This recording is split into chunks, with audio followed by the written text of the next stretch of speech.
it should be a different culture. Kasi ang sinusundan nating kultura, yung kultura ng hindi nananampalataya. Because we are in Japan. But we have to live a different life. Paano natin ipapakita that we are different if we don't live differently? Di po ba? Kung lagi we just live with the norm of what is being done by the Japanese people, and mind you, Japanese people, they love their work more than their families. Why? They work average 60 hours a week.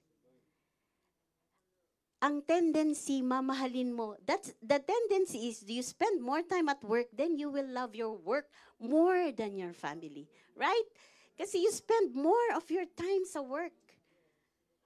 Then you forget to train your children to read the Bible, to pray. Wala na. Do you think it's worth it na hindi malaman ng ating mga anak ang salita ng Panginoon?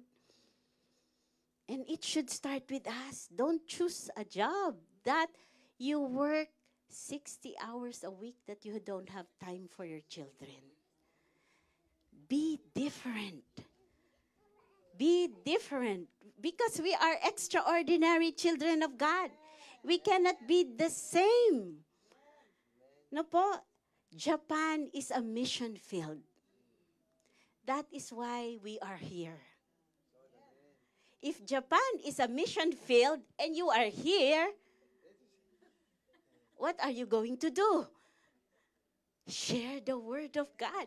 Live as children of God.